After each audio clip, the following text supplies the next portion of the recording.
As Commander-in-Chief, my focus is on building the most powerful military of the future.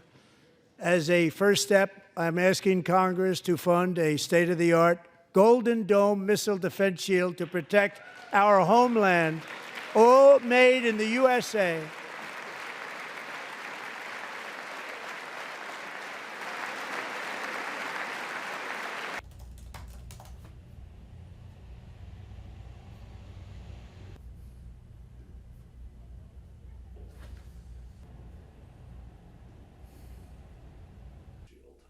Yeah, so I think the biggest news regarding the Golden Dome program is really the significant increase in resources that are going to be provided for missile defense in the context of U.S. defense spending. I think to some extent, a lot remains to be figured out in terms of what the architecture is going to look like at the end of the day. But what is absolutely the case is that there's going to be significantly more dollars going towards this type of programming moving forward. Pathologies that follow from the existence of an architecture like this one. Golden Dome?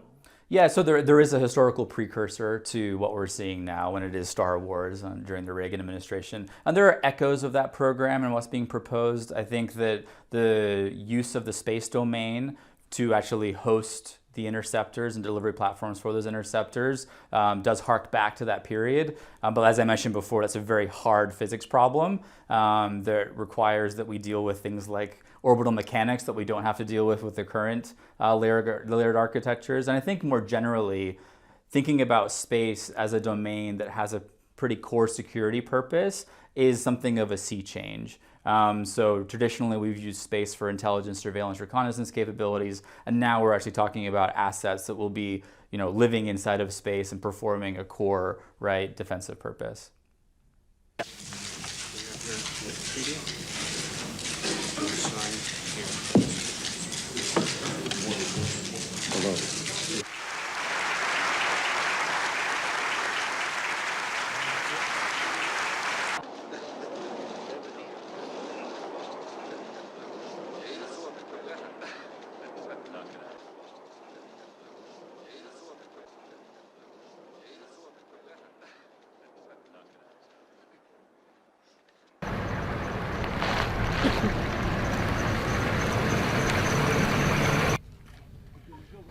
If you want, you can come in closer.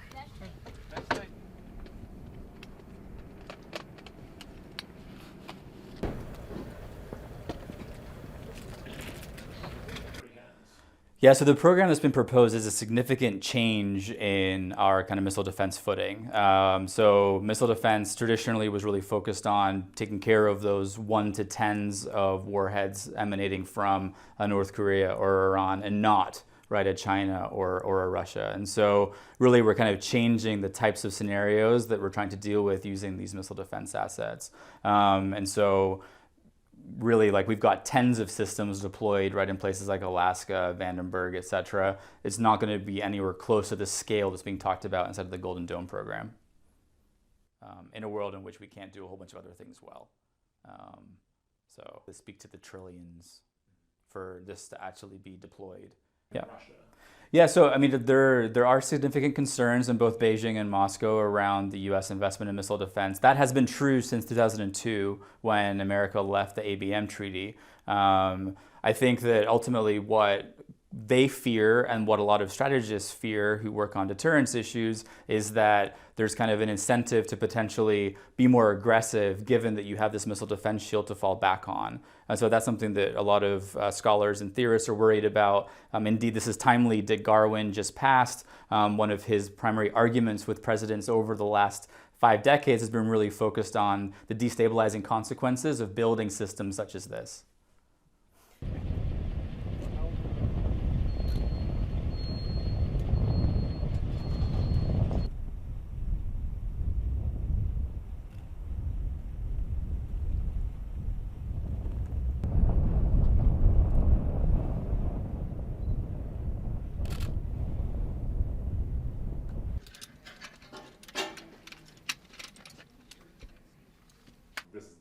Yeah, so there's all sorts of differences between Iron Dome and Golden Dome that are worth parsing out, not least the geographical context within which it's being deployed. So trying to cover the continental United States is a significantly different challenge than the relatively small geographies that we've traditionally used for theater-based missile defense, whether it be, right, the Russians have had a system over Moscow, for example, right, or Iron Dome in the Israeli case, or the various different Ukrainian cases.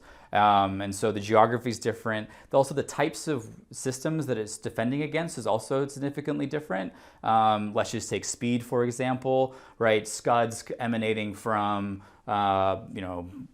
Iran, the Houthi rebels, etc., going significantly slower than a ballistic missile. So a ballistic missile, as it's entering its terminal phase, is going Mach 12. Also, too, those warheads might have decoys on them. Oftentimes, there'll be multiple reentry vehicles, and so, right, a single missile will split into, right, multiple warheads, and you'll have to be able to take care of all of those. And so, there's a lot of really hard challenges as you look across the kind of the missile defense problem space. I do think one of the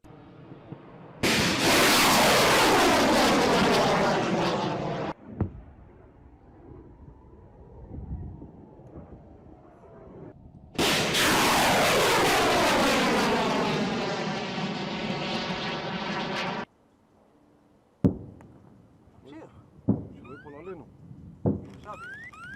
Quería tirar.